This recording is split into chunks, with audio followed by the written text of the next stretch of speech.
Good morning guys, welcome to Prayag ITI channel. अभी तक हम डिस्कस कर रहे थे ब्रिटिशर्स की पॉलिसीज को हमने डिस्कस किया था, रेगुलेटिंग एक्ट डिस्कस किए थे, चार्टर एक्ट हमने डिस्कस किया था और हमने एक गवर्नर जनरल भी पढ़ा था वॉरेन हेस्टिंग्स के बारे में। ठीक है, थोड़ा सा हम उस सीरीज को छोड़ के आज हम एक नया सीरीज, मतलब नया नहीं है, एक दो क्लासेस लगेंगे आज या मोस्ट प्रोबेबली कल ये खत्म हो जाएगा, 2 क्लास में खत्म हो जाएगा। बीच में थोड़ी सी मेरा मन किया और हमने देखा आज के कुछ टॉपिक्स मुझे समझ में आए, तो मैं बीच में इस दो क्लासेस इसकी लेना चाहूंगा। Development of press. ठीक है, डेवलपमेंट ऑफ प्रेस एक बहुत ही इंपॉर्टेंट इस समय का ये जो इशू चल रहा है वो प्रेस से लेके चल रहा है। आप देखेंगे कि प्रेस ने हमेशा से एक हमारे फ्रीडम स्ट्रगल से लेके और किसी भी एक सिविल सोसाइटी में, एक सभ्य सोसाइटी में कभी भी एक बहुत ही बड़ा इंपॉर्टेंट रोल प्ले किया है प्रेस ने हमारा। प्रेस ने हमेशा से एक सोसाइटी में एक इंफॉर्मेशन को बनाने की कोशिश की है, स्टेबल करने की कोशिश की है, एक अवेयरनेस को स्टेबल करने की कोशिश की है, मिस इंफॉर्मेशन को हटाने की कोशिश की है, जो आजकल हमारे सोशल मीडिया बहुत ही ज़्यादा एफ्लुएंट है। सोशल मीडिया से आपको पता नहीं क्यों, अगर आप मुझे तो लग रहा है अगर परसेंटेज निकाले ना, तो अगर सही इंफॉर्मेशन की परसेंटेज निकाले तो वो मात्र 10% होता है और 90% फेक न्यूज रेगुलेट करती है। पता नहीं क्यों, मुझे नहीं समझ में आता कि कौन इनको स्प्रेड करता है और क्या उन्हें फायदा मिलता है। खैर जो भी हो, लेकिन प्रेस का इंपॉर्टेंट एक सिविल सोसाइटी में हमेशा से बहुत इंपॉर्टेंट रहा और आज भी देख लीजिए, आज भी सुबह की चाय के साथ सबसे पहली चीज जो इंसान के मन में आती है, जो थोड़ा सा इंटेलेक्ट टाइप का आदमी होता है, उसके लिए न्यूज़पेपर होता है। न्यूज खोल के वो बैठता है। अब सुबह सुबह जो चीज वो देखेगा उसे सच मान बैठता है, वो तुरंत वो ऑलमोस्ट उसे सच मान बैठता है कि भैया यहाँ दिखाया जा रहा है तो ये सच ही होगा। उसके पीछे का इंटेंशन, उसके पीछे की न्यूज की खबरों का कंसेप्ट कुछ कोई सोचने वाला नहीं है। लेकिन बस अगर न्यूज़पेपर देख पढ़ लिया उसने, कोई लोकल न्यूज़पेपर पढ़ लिया या कोई न्यूज़पेपर न्यूज देख लिया, तो उसे सच मान बैठता है। तो एक पूरी पब्लिक ओपिनियन क्रिएशन, मतलब कि एक मास ओपिनियन क्रिएशन में जो बहुत बड़ा रोल प्रेस का रहता है। और मास ओपिनियन एक डेमोक्रेटिक कंट्री में इंपॉर्टेंट क्यों हो जाता है? क्योंकि मास ओपिनियन से ही हम गवर्नमेंट सेलेक्ट करते हैं। किसी गवर्नमेंट को सेलेक्ट अगर हमें करना है तो वो डिपेंड करता है मास ओपिनियन पे, कि मास ओपिनियन क्या चल रहा है। अगर न्यूज़पेपर ने मास ओपिनियन किसी गवर्नमेंट के प्रति बना दिया, तो आप मान के चलिए कि नेक्स्ट इलेक्शंस में उसी को वोट मिलने वाला है। सारे लोग उसी की देखेंगे। बाद में उन्हें नहीं पता कि वो मास ओपिनियन किस कारण से बना या क्या उसके पीछे के इंटेंशंस थे। तो प्रेस एक कितना बड़ा रोल प्ले करता है और हमेशा से रोल किया प्ले किया है इसने। अभी हम आगे जब डिस्कशन को थोड़ा फर्दर करेंगे तो मैं आपको बताऊंगा कि जब हमारे पास अर्ली नेशनलिस्ट 19th सेंचुरी के लास्ट में, जब हमारे जो अर्ली नेशनलिस्ट आते हैं जिन्होंने नेशनलिज्म की भावना, आर के दत्त हुए, डीवी कार्वे हुए, या फिर आपके बाल गंगाधर तिलक हुए, इन लोगों ने जो एक लोगों को बांधने का काम किया ना, यूनिटी का काम किया, उसमें प्रेस ने बहुत इंपॉर्टेंट, न्यूज़पेपर्स ने, जर्नल्स ने बहुत इंपॉर्टेंट रोल प्ले किया था। लोगों को एक विचारधारा में बांधने के लिए, लोगों को सरकार के खिलाफ एक विचारधारा बनाने के लिए, लामबंद करने के लिए एक बहुत ही इंपॉर्टेंट प्रेस ने किया था। और यही कारण था कि ब्रिटिशर्स ने, ब्रिटिश कंपनी ने, ब्रिटिश गवर्नमेंट ने बार बार उस पर सेंसरशिप, रेगुलेटरी एक्ट्स, बार बार उसको रोकने का, उसको रिस्ट्रिक्ट करने की कोशिश की थी। ठीक है, आज आप देखेंगे कि न्यूज़पेपर के न्यूज़ का हाल ये हो चुका है कि कुछ सर्टेन न्यूज़ है जो गवर्नमेंट के खिलाफ बात करेंगे, उनके हिसाब से गवर्नमेंट कुछ सही कर ही नहीं रही है। अगर गवर्नमेंट कुछ सही नहीं कर रही है तो फिर सरकार देश चल कैसे रहा है? कुछ तो सही कर रहे होंगे ना, लेकिन वो भी दिखाने को तैयार नहीं। वो केवल उन चीजों को दिखाने को तैयार है जो गवर्नमेंट के खिलाफ है। कुछ न्यूज और न्यूज़पेपर्स ऐसे हैं जो हमेशा गवर्नमेंट की तारीफ करते रहता है। भाई गवर्नमेंट अगर कुछ गलत नहीं कर रही है तो प्रॉब्लम्स कहाँ क्रिएट हो रही हैं? तो आप दोनों ही चीजों को दिखाइए ना, आप दोनों फैक्ट्स को दिखाइए, आप रियल फैक्ट दिखाइए, आप उसको एनालिसिस करके दिखाइए आप कर क्या रहे हो। They have just lost their ground. ठीक है, तो आज हम डेवलपमेंट ऑफ प्रेस की बात करेंगे थोड़ा सा। उसमें आज का जो हमारा मोटिव रहेगा वो हम उन पॉलिसीज की बात करेंगे, उन रेगुलेशंस की बात करेंगे जो ब्रिटिश ईस्ट इंडिया कंपनी ने लाई थी, क्या करने के लिए? प्रेस सेंसरशिप के लिए, इंडिया में प्रेस के ऊपर रोक लगाने के लिए। ठीक है, अब देखिएगा, प्रेस के ऊपर रोक लगाने के पीछे एक तो कारण था कि लोगों को प्रेस अवेयर कर रहा था उनकी इंफॉर्मेशन से इंटेंशन के थ्रू, मतलब उनकी पॉलिसीज का इंटेंशन भी प्रॉपरली लोगों तक पहुंच रहा था। इसकी वजह से लोग के जो सेंटिमेंट्स थे वो ब्रिटिश ईस्ट इंडिया कंपनी के खिलाफ हो रहे थे। एक तो ये कारण था प्रेस सेंसरशिप का। और दूसरा प्रेस सेंसरशिप का एक और बड़ा इंपॉर्टेंट कारण था कि ऑफिशियल्स की करप्शन। उन्हें ये लगता था कि प्रेस में जो करप्शन की उनकी न्यूज़ छप रही है लगातार उस कंपनी की, वो कहीं ना कहीं अगर ये प्रेस ब्रिटिश कंपनी में पहुंच गया, ब्रिटिश इंग्लैंड पहुंच गया, तो रॉयल अथॉरिटी के पास जब ये पहुंचेगा तो इनके खिलाफ कोई पिनरी एक्शंस लिया जा सकता है, ठीक है, करसिव एक्शंस लिए जा सकते हैं। तो इसलिए भी वो सेंसरशिप प्रेस को रोकने में लगते थे कि कहीं ये न्यूज़पेपर्स आपके इंग्लैंड में पहुंच जाए। तो दो कारण थे, ठीक है। तो कंटिन्यूसली उन्होंने प्रेस सेंसरशिप पे बात की, कंटिन्यूसली वो प्रेस को दबाने की कोशिश की है। हमेशा रेगुलेशंस आते हैं, लगातार रेगुलेशंस आए हैं जिसपे प्रेस को दबाया गया है, ठीक है। तो उन्हीं रेगुलेशंस की हम बात करेंगे। तो देखिए, पहला जो रेगुलेशन सबसे पहले प्रेस सेंसरशिप का आता है वो 1799 में आता है। 1799 प्रेस सेंसरशिप एक्ट, ठीक है। कौन था 1799 में? गवर्नर जनरल थे लॉर्ड वेलेस्ली इस समय, लॉर्ड वेलेस्ली, इन्होंने ही लाया था, ठीक है, लॉर्ड वेलेस्ली 1799। सेंसरशिप एक्ट इसको कहा जाता था, क्या कहा जाता था? Censorship act.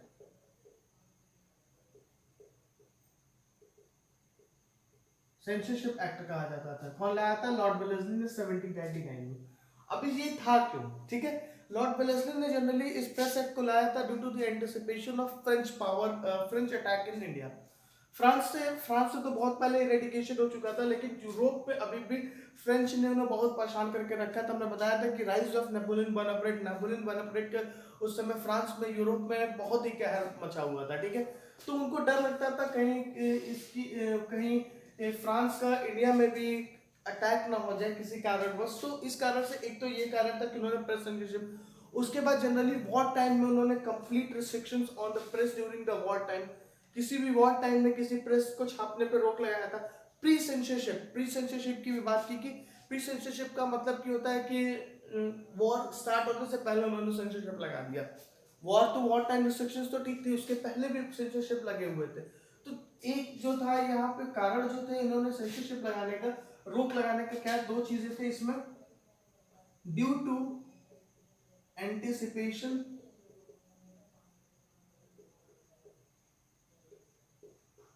फ्रेंच पावर, ठीक है। और किया क्या गया था? प्री सेंसरशिप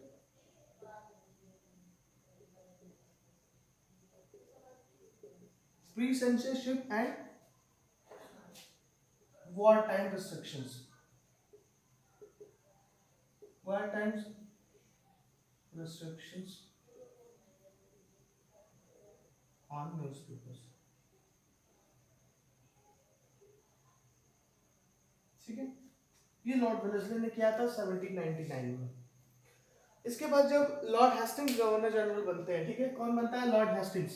जब लॉर्ड हेस्टिंग्स गवर्नर जनरल बनते हैं तो वो इसको रिवोक कर देते हैं, क्योंकि वो एक बहुत ही लिबरल टाइप के आदमी रहते हैं। तो लॉर्ड हेस्टिंग्स ने इस एक्ट को 1799 के एक्ट को 1818 में रिवोक कर दिया था, ठीक है। Revoked bye Lord Hastings,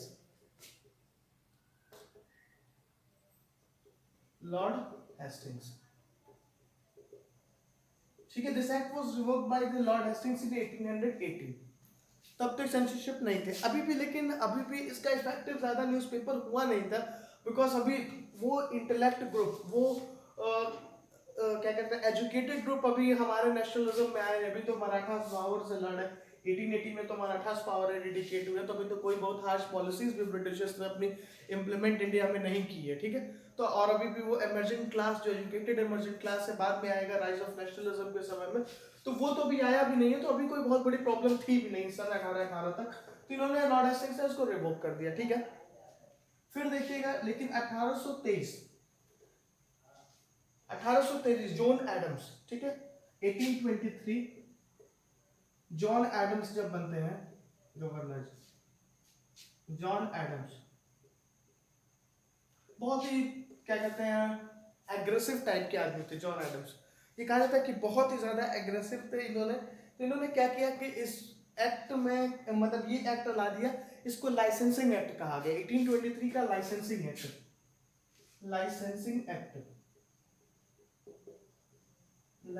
act का लाया गया, ठीक है। इस लाइसेंसिंग एक्ट में क्या था कि the publication of any book and newspaper, पहले तो न्यूज़पेपर के लिए कहा गया, बाद में इसको बुक, जर्नल, पैम्पलेट सब चीज के लिए एक्सटेंड कर दिया गया था। तो इस एक्ट में कहा क्या गया था कि the publication of the any book without having the licence is a penal offence. बात समझ में कि अगर कोई भी बुक पब्लिश किया जाता है उसके लिए लाइसेंस गवर्नमेंट ऑफ इंडिया से नहीं लिया जाता, मतलब ब्रिटिश गवर्नमेंट से नहीं लिया सकता, तो उस बुक उस मतलब इस पूरी पब्लिकेशन को एक लीगल ऑफेंस माना जाएगा, पीनल ऑफेंस माना जाएगा। पीनल ऑफेंस का मतलब कि एक क्रिमिनल ऑफेंस जिसमें आपको सजा हो सकती है, ठीक है। तो licence is required, according to licence is required, license is required for publication of books, journals, उसके बाद बुक्स, जर्नल्स, पैम्पलेट्स, ठीक है। तो ये था लाइसेंसिंग एक्ट, और बहुत ही रिग्रेसिव एक्ट था, और स्पेशली इसने टारगेट किया था जो इंडियन न्यूज़पेपर्स थे, ठीक है। Specially target the Indian newspapers and the newspaper those are edited by the Indian, क्या कहते हैं, एडिटर्स। रीजन ये था कि इंडियन एडिटर्स वाले न्यूज़पेपर ही तो आपका कंडेम करेंगे, बाकी तो जो ब्रिटिश कंपनी के थे वो तो इनके फेवर में छाप रहे थे। ये तो जो भी चीजें किसी भी चीज की अगर इंटरप्रिटेशन करेंगे तो वो ब्रिटिश गवर्नमेंट के फेवर में इंटरप्रेट करेंगे, लेकिन जो इंडियन न्यूज़पेपर्स थे, इंडियन एडिटर्स थे, उनका इंटरप्रिटेशन के खिलाफ जाएगा। तो जनरली ये जो लाइसेंसिंग एक्ट लागू होता था वो licensing act generally Indian newspaper पर लागू होता था, ठीक है। और इसी समय राजा राम मोहन राय की एक अखबार था, मिरहल उल अखबार, हाँ मिरल उल अखबार, ठीक है। मिरल उल अखबार नाम था शायद।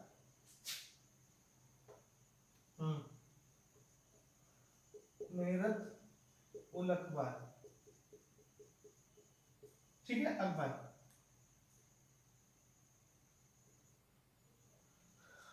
मिरल उल अखबार, मिरत उल अखबार, मिरत उल अखबार किसका था? राजा राम मोहन राय का, ठीक है, राजा राम मोहन राय।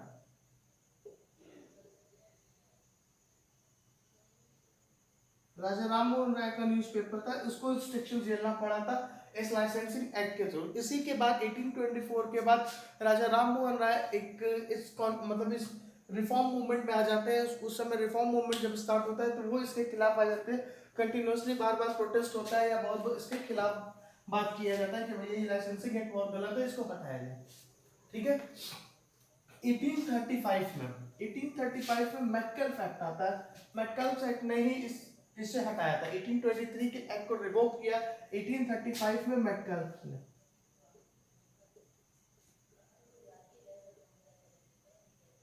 मैककेल्फ एक्ट, ठीक है।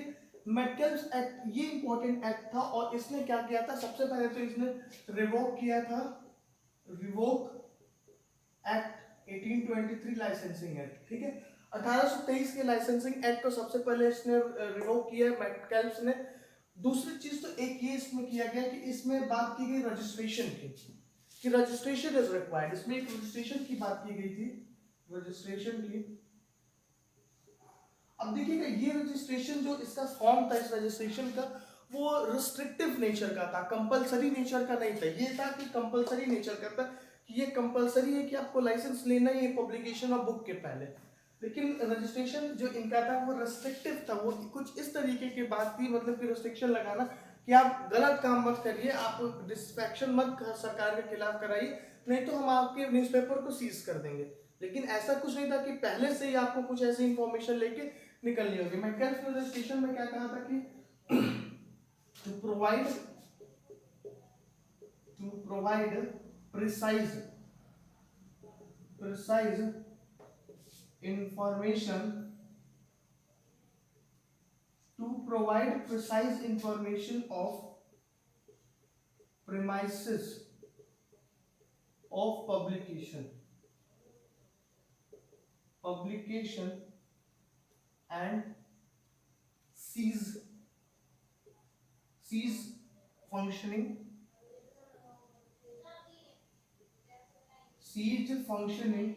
if if found convicted.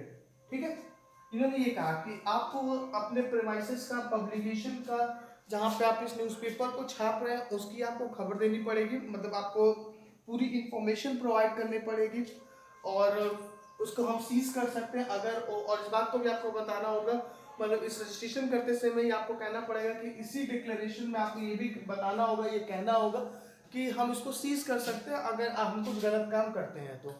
ठीक है, तो ये कुछ ठीक था, इस रजिस्ट्रेशन में कंपल्सेशन नहीं था कि नहीं आपको ये एक्ट का लाइसेंस लेना है, ये लाइसेंस करना है। इसका आपने प्रिसाइज इन्फॉर्मेशन दे दिया पब्लिकेशन की और कह दिया कि ठीक है, अगर हमने कुछ गलत किया तो आप मुझे सीज कर दीजिएगा, बस हो गया, उसके बाद आप अपना काम करते रहिए।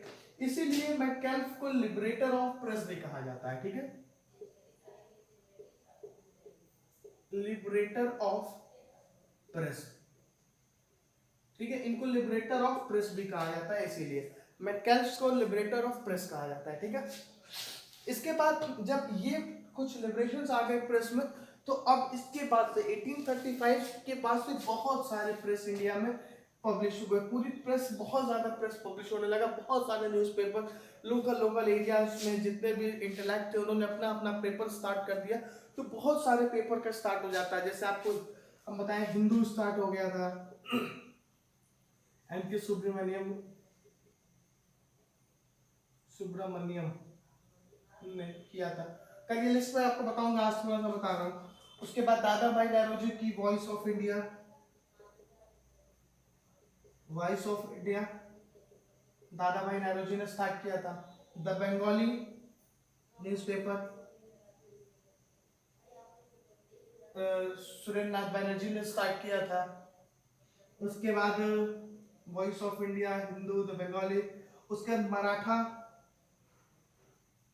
मराठा और इनका एक और था, कौन सा, मराठा और एक और इनका कोई था, देखिए मुझे नाम नहीं याद आ रहा। इसको स्टार्ट किया था बाल गंगाधर तिलक ने, दो न्यूज़पेपर स्टार्ट किया था, एक इंग्लिश में स्टार्ट किया था और एक मराठी लैंग्वेज में स्टार्ट किया था।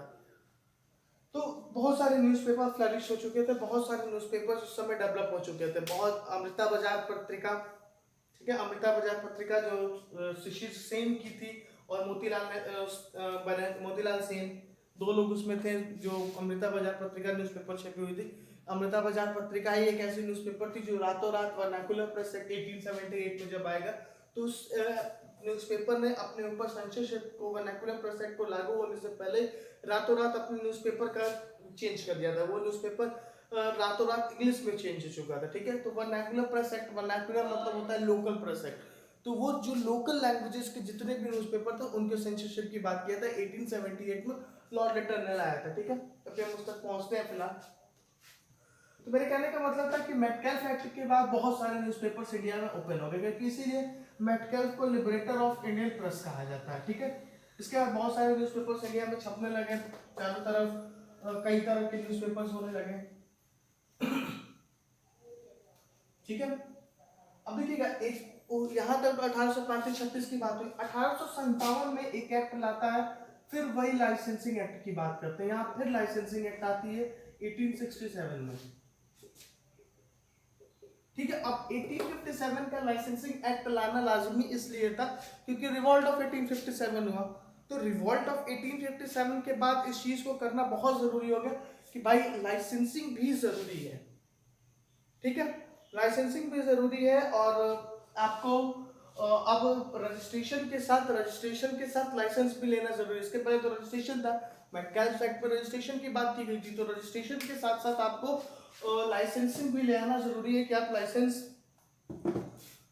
लाइसेंस भी लेना जरूरी है प्रेस के लिए, किसी प्रेस की या बुक के छापने के लिए। ठीक है, और छापने के साथ साथ जो भी मैटर्स आप छापेंगे, जो भी चीजें छापेंगे, वो गवर्नमेंट के रिजर्व में रहेगी कि गवर्नमेंट जब चाहे तब उस पर रिस्ट्रिक्शन लगा सकती है। उस लाइसेंस और उस रजिस्ट्रेशन में आपको लिखना पड़ेगा। ठीक है, तो ये सारी चीजें थी इसमें आपके लाइसेंसिंग एक्ट। तो बहुत छोटा सा एक्ट था, केवल ये एक्ट कहा कि मैटकेल्फ एक्ट में रजिस्ट्रेशन होता है, अच्छी बात है। मैटकेल्फ एक्ट में देखिएगा, मैटकेल्फ एक्ट में हमने आपको बताया कि आप उसके साथ इसने ये भी बात की थी मैटकेल्फ ने कि रजिस्ट्रेशन के समय में सीज फंक्शनिंग का भी उन्होंने कहा था कि पब्लिशर अपने सीज फंक्शनिंग की बात करेगा कि गवर्नमेंट को वो सीज राइट्स दे रहा है अगर उसके प्रेस या उसकी न्यूज़पेपर्स या उसका एक्ट कोई भी तरह का डिसअफेक्शन क्रिएट करता है, किसी भी तरह का सरकार के खिलाफ प्रॉब्लम क्रिएट करता है, तो वो उसको तुरंत सीज कर सकते हैं, वो उसको तुरंत बंद कर सकते हैं, ठीक है, उस पर सेंसरशिप लगा सकते हैं। तो ये मेटकेल्फ के रजिस्ट्रेशन में था। इसमें यही कहा गया कि आपको मेटकेल्फ के रजिस्ट्रेशन के साथ साथ लाइसेंस भी लेना जरूरी है पेपर को छापने के लिए, और जो राइट्स आपने मेटकेल्फ के रजिस्ट्रेशन में दिया है कि आपको सीज पावर दिया गया इफ फाउंड कन्विक्टिव, तो वो रहेगा ही रहेगा, ठीक है। लेकिन फिर भी इससे भी मन उनका नहीं भरता है, ठीक है। 1867 में वो क्या करते हैं कि इस पूरे के पूरे मेटकेल्फ एक्ट को ही बदल देते हैं, ठीक है, पूरे के पूरे मेटकेल्फ एक्ट को ही रिप्लेस कर देते हैं, और उसका नाम था रजिस्ट्रेशन एक्ट,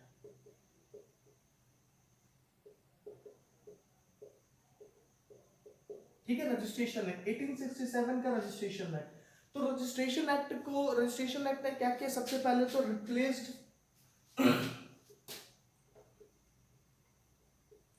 रिप्लेस्ड मेटकेल्फ एक्ट, ठीक है, रिप्लेस द मेटकेल्फ एक्ट। और नाउ registration is compulsory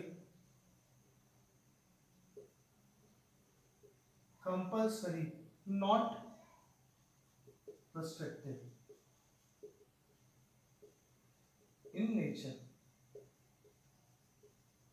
ठीक है। अब जो वो था हमारा कि रजिस्ट्रेशन जो था अब कंपलसरी नेचर का था कि आपको रजिस्टर्ड कराना ही कराना है न्यूज़पेपर छापने के लिए। पहली बात तो कि आपको रजिस्टर्ड होना है, लाइसेंस लेना है न्यूज़पेपर छापने के लिए, और दूसरी चीज ये कि आपको जो भी चीज आप छापोगे उसको 1 महीना के अंदर उसकी कॉपी ब्रिटिश गवर्नमेंट को सबमिट करनी है, ठीक है। तो पब्लिकेशन की to submit the one copy to the British government, to submit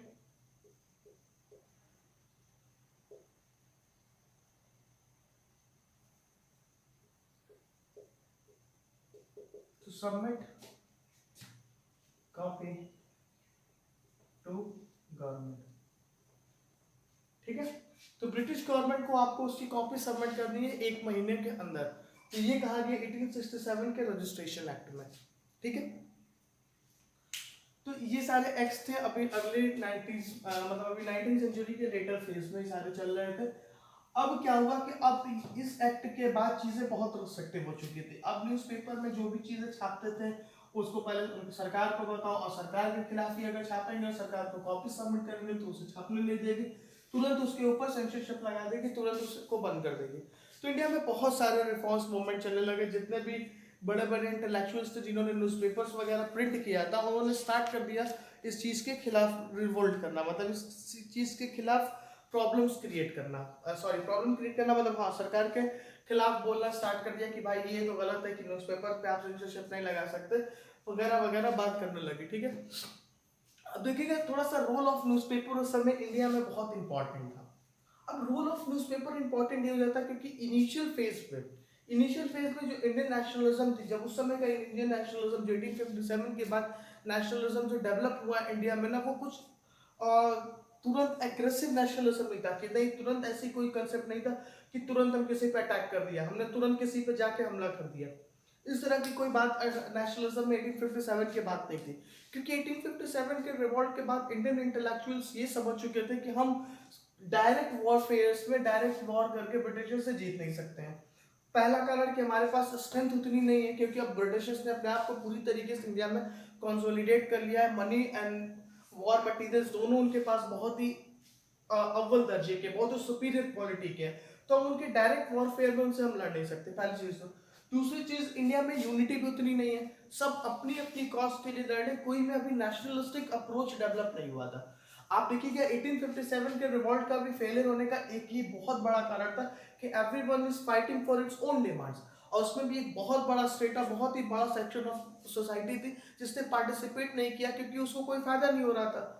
एक कलर्कियल ग्रुप का सोसाइटी, एक कलर्कियल ग्रुप था जो ऑफिशियल ग्रुप था, जो ब्रिटिशर्स के अंडर में काम करता था, जिसको सैलरी मिलती थी, जो गवर्नमेंट सेक्टर में था, उसने 1857 के में पार्ट ही नहीं किया, क्योंकि 1857 में पार्ट करने का उसका कोई फायदा नहीं था, इनफैक्ट उसका नुकसान ही था। तो इस समय नेशनलिज्म की आइडियोलॉजी डेवलप ही नहीं थी लोगों में। लोग अगर लड़ना भी चाहते थे ब्रिटिश गवर्नमेंट से तो अपने अलग अलग सेक्शंस में सब लड़ना चाहते थे। दूसरी बात ये थी कि कम्युनिकेशन के प्रॉब्लम थी कि अगर अब हमको पूरे लोगों को एक साथ यूनाइट करके लड़ना है तो दिल्ली की न्यूज़ बंगाल तक पहुंचानी पड़ेगी ना। तो दिल्ली की न्यूज़ बंगाल कैसे पहुंचाएं हम? हर सेक्शन को कैसे बताया जाए कि हमारी क्या पॉलिसीज है, हमारे आगे के क्या एक्शंस होंगे, या क्यों हम ये एक्शंस ले रहे हैं सरकार के खिलाफ, ये सारी चीज़ों की डेवलपमेंट होना ज़रूरी था। तो अर्ली नेशनलिस्ट ने, जो शुरुआत के नेशनलिस्ट थे लेटर 19th सेंचुरी में, उन्होंने यही किया। उनका जो बेसिक सबसे पहला मोटिव था, उन्होंने जो नेशनलिज्म का जब स्टार्ट किया तो सबसे पहले उन्होंने एजुकेशन पे फोकस किया। एजुकेशन पे वो चाहते थे कि लोग अगर एजुकेटेड रहेंगे तो वो बातों को समझेंगे अच्छे से, बातों को, इंटेंशंस को, सरकार के इंटेंशंस को, नेशनलिस्ट के इंटेंशन को समझने की कोशिश करेंगे। तो एजुकेशन था उनका मोटिव। और एजुकेशन का मतलब देखिएगा, लोगों को इंफॉर्मेटिव होना। उस समय ये एजुकेशन का मतलब ऐसा नहीं कि उनको बीए बीएससी एमएससी करा रहा था, नहीं, इंफॉर्मेटिव होना, सारी सब कुछ की जानकारी देना, एक पढ़ा लिखा पवित्र समाज बनाना। ठीक है, एजुकेशन पे उन्होंने फोकस किया। उसके बाद क्या फोकस किया? Generation and propagation. Generation and propagation of nationalistic ideology. ठीक है, ये भी बहुत ही इंपॉर्टेंट फैक्टर था कि नेशनलिस्टिक आइडियोलॉजी का जनरेट करना और प्रोपोगेट करना। कि एक तो पहले जनरेट किया जाए, बनाया जाए नेशनलिस्टिक अप्रोच, और उसके बाद उसको लोगों तक फैलाया जाए कि राष्ट्रीयता के विचारधारा को बनाना और दूसरों में फैलाना। तो उन्होंने सबसे पहले एक ऐसे कुछ चीजें डेवलप की जिससे हमें राष्ट्रीयता की भावना डेवलप हो, और उसको प्रोपोगेट करने का काम किया। तो ये जो प्रोपोगेशन का काम था, जो बहुत ही इंपॉर्टेंट काम था, उसको किया किसने? प्रेस ने। उसको किया न्यूज़पेपर्स ने, उसको किया जर्नल्स ने, उसको किया पैम्पलेट्स ने। ठीक है, तो इसलिए ये इंपॉर्टेंट हो जाता था। अब उनके जनरल जो मेथड थी लड़ाई की, वो यही थी कि एक तो एजुकेशन, फिर general and propagation of nationalist ideology, arousing, then arousing, training and consolidation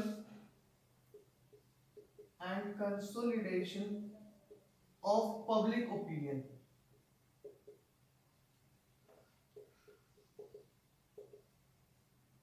ठीक है, पब्लिक ओपिनियन मतलब लोगों की विचारधारा, public opinion, mass opinion, public की विचारधाराओं को एक तरह का कंसोलिडेट करके उसको समाज में ले आना कि ज्यादातर लोग क्या सोचते हैं।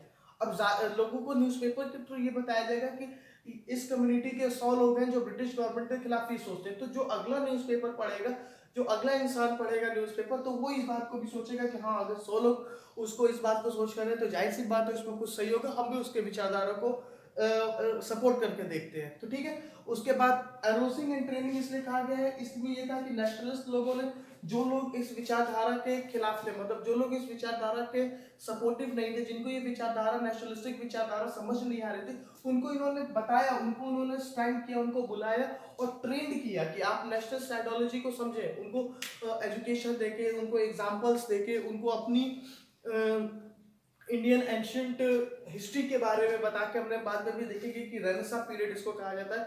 इस रेनेसां पीरियड में एक बहुत बड़ा काम ये भी किया गया कि बुक्स लिखे गए, बहुत सारे बुक्स लिखे गए। तो बुक्स लिखने में क्या किया गया कि री अवेकनिंग ऑफ इंडियन हिस्ट्री, बहुत से ऐसे किताब लिखे गए थे जिसमें इंडियन कल्चर, इंडियन ट्रेडिशन का फिर से उजागर करके सामने लोगों के लाया गया कि आप देखिए, आप ब्रिटिश कंपनी के, ब्रिटिश गवर्नमेंट के पहले अगर इंडिया का कल्चर और ट्रेडिशन देखा जाए तो बहुत रिच एंड ट्रेडिशन था, और आज ये ट्रेडिशन कहाँ पहुंच चुका है?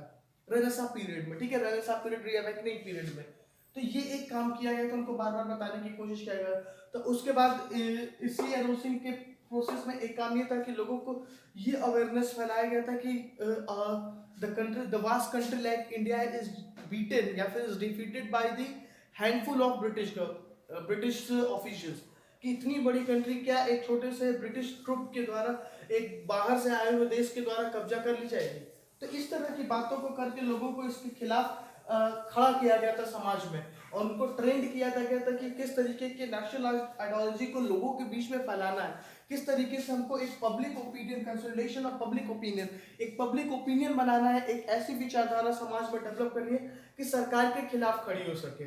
ठीक है, तो ये पूरा प्रोसेस, ये मेथड था उनका इनिशियल फेज में डेवलपमेंट ऑफ नेशनलिज्म का। ठीक है, इस तरीके से वो कुछ इंडिया में नेशनलिज्म का डेवलप करना चाहते थे 19वीं सेंचुरी में, उन्होंने किया भी, उन्होंने बहुत कुछ किया गया। और इन सारी चीजों को करने के लिए एक प्रेस जो था एक बहुत ही क्रिटिकल टूल था, एक बहुत ही इंपॉर्टेंट टूल था प्रेस, क्योंकि प्रेस के थ्रू बहुत से लोगों को इंफॉर्मेशन दी जाती थी सरकार की नीतियों के बारे में। ठीक है, तो ये एक इम्पोर्टेंट इन चीजों को करने के लिए जो इम्पोर्टेंट टूल यूज हुआ था वो हमारा था प्रेस। ठीक है, शुरुआत के दिनों में जब कांग्रेस 1885 में आती है, 1885 में जब फॉर्मेशन कांग्रेस का होता है, तो कांग्रेस के फॉर्मेशन में भी जितने भी उनके सेशंस होने वाले हैं, उनके सेशंस का मुद्दा क्या होने वाला है, किस टॉपिक पे उनके सेशंस में डिस्कशन होंगे, वो सारी चीजें न्यूज़पेपर ही के थ्रू तो लोगों को न्यूज़ दिया जाता। भाई उस समय आपके पास टेलीविजन नहीं था, उस समय आपके पास कोई ऐसी communication phone lines, telephone line नहीं थी कि आप सबके पास फोन अवेलेबल नहीं था कि आप सबको फोन कर रहे हो कि भैया इस दिन सेशन में आना है। तो ये न्यूज़पेपर्स और पैम्पलेट ही होते थे जिससे कोई भी इंफॉर्मेशन दूर दराज के गाँव में, दूर दराज के शहरों में, टाउन्स में पहुंचाई जाती थी। ठीक है, तो इसलिए ये इंपॉर्टेंट हो जाता था प्रेस। आप देखोगे कि अभी 19वीं सेंचुरी में ये प्रेस के डेवलपमेंट के बाद ही एक बहुत इंपॉर्टेंट मूवमेंट इंडिया में चला था जिसको लाइब्रेरी मूवमेंट कहते हैं। ठीक है, बहुत इंपॉर्टेंट मूवमेंट था जिसने नेशनलिज्म को इस सेंचुरी में, मतलब उस लास्ट 19वीं सेंचुरी में अपने आप को स्टेबल करने के लिए, अपने आप को समाज, मतलब इस पूरी विचारधारा को प्रोपोगेशन करने के लिए बहुत ही इंपॉर्टेंट रोल प्ले किया था लाइब्रेरी मूवमेंट ने। ठीक है, तो अब नेक्स्ट वीडियो में हम पढ़ेंगे आगे कुछ एक दो रेगुलेशंस बचे हैं, आपका लाइब्रेरी मूवमेंट थोड़ा सा डिस्कस करेंगे, एंड देन आपके थोड़ा सा हम डिस्कस करेंगे बाल गंगाधर तिलक के बारे में, और देन हम एक दो एक्ट बचे हुए जिनका हम डिस्कशंस करेंगे बाद में। देखिए अगर आप कहें तो हम एक्ट बता सकते हैं। 1867 का एक एक्ट हो गया, इसके बाद जो इम्पोर्टेंट एक्ट आता है वो वर्नाकुलर प्रेस एक्ट ही आता है। ठीक है, वर्नाकुलर प्रेस एक्ट जो था वो 1878 में लॉर्ड लिटन ने लाया था, और लॉर्ड लिटन ने जनरली इसको प्रेस को सेंसरशिप के लिए ही लाया था, प्रेस सेंसरशिप के लिए लाया था, वर्नाकुलर प्रेस सेंसरशिप के लिए लाया। चलिए फिर हम इन सारी चीज़ों को नेक्स्ट डेवलप में एक पूरे सिंक्रनाइज्ड वे में ही चले तो बेटर रहेगा। बीच में एनएडी लाइब्रेरी मूवमेंट पढ़ने के बाद ही उसको पढ़ा जाएगा, फिर आप समझ में ज़्यादा आएगा कि क्या कारण थे। तो ठीक है, thank you very much for watching this video. Do like and subscribe the channel please. Thank you.